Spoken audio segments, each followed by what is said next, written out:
Bonjour les amis. Ce matin, j'ai reçu un très beau message vibratoire de mon moi supérieur en canalisation sur, sur la réelle mission des âmes incarnées sur Terre. Mais je ne vous révélerai pas de grands secrets, tout le monde sait tout ça. Mais la vibration était vraiment là. Et c'était un message vocal et c'est vrai que sur un support vidéo, je vais essayer de ramener cette vibration avec nous dans cet instant.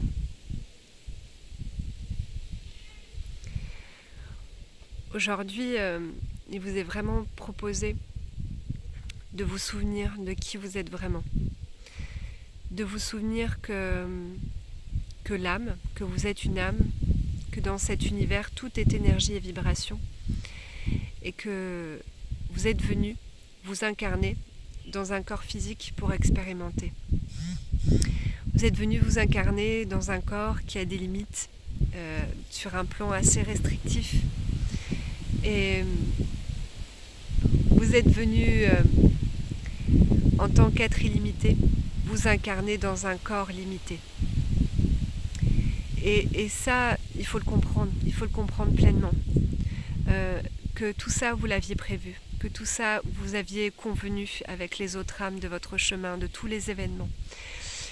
Et on vous demande aujourd'hui de vous souvenir que vous êtes venu non pas jouer un rôle, mais rétablir quelque chose, que vous êtes en apprentissage, que vous êtes venu retrouver cette vibration en vous. Vous êtes venu vous incarner sur le plan physique, le plan matériel, pour expérimenter. Donc expérimenter, ça passe par parfois aussi de la douleur, de la souffrance, de la complexité, de la densité. Parce que sinon, nous ne sortirions pas de notre zone de confort. Ça ne nous ferait pas travailler. C'est bien pour ça. Sinon, on serait resté sur les plans supérieurs. Et là, aujourd'hui, il vous est demandé de prendre de la compréhension et de la hauteur vis-à-vis de cette situation et de ne plus vous mettre autant dans ce rôle d'acteur de cette pièce de théâtre. De prendre beaucoup de recul et de voir ça en tant qu'acteur, spectateur, mais scénariste aussi. Comprendre que vous avez la main sur comment va se jouer la prochaine scène, comment, pourquoi, avec qui, et surtout de décider comment votre pièce de théâtre va se terminer. C'est-à-dire que votre souveraineté, elle passe par là. Ne l'oubliez pas en fait. Vous êtes endormi par tout un tas d'illusions autour de vous qui vous promet de belles choses, mais en réalité, on vous nourrit de l'extérieur. Rien ne nous nourrit l'âme comme il le faudrait aujourd'hui.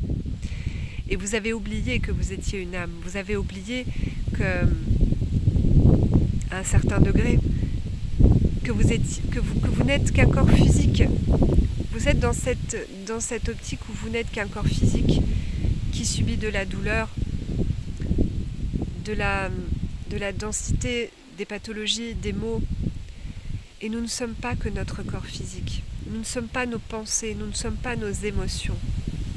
Nous sommes venus expérimenter à travers ça pour grandir dans l'amour, pour voir si, et c'est nous qui nous imposons ça d'ailleurs, pour voir si nous allions surmonter ces épreuves dans l'amour ou dans le jugement. Est-ce que notre âme est capable aujourd'hui de se souvenir qu'elle est descendue par amour pour se mettre au service de l'humanité et pour la faire évoluer, plutôt que d'être dans le jugement et la critique et attendre et constater sans rien faire? Il faut reprendre une position. On demande de nous positionner dans notre souveraineté, de reprendre, de respecter nos limites, de respecter nos choix.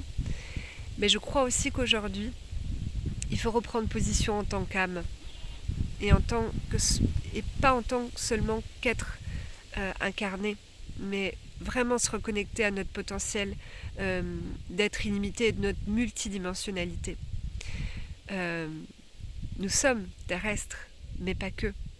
et commencer à réfléchir autrement, commencer à modifier nos schémas mentaux et comportementaux en nous souvenant pourquoi nous sommes descendus. Et tout ça est une réhabilitation de nos comportements et de notre façon de voir les choses qui vont nous faire avancer, grandir et progresser. De vraiment se souvenir de là d'où on vient. Que l'on vient d'un espace qui s'appelle la source, la création, où tout est pur, tout est amour, et qu'elle a souhaité expérimenter en se divisant en fractales, et que ces fractales se sont elles-mêmes divisées, et ainsi de suite, pour optimiser l'expérimentation. Et que c'est normal si on vit de la densité et de la complexité, c'est tout à fait normal, mais qu'aujourd'hui, on peut la vivre sans en souffrir, qu'on peut tirer que le meilleur de cette expérience.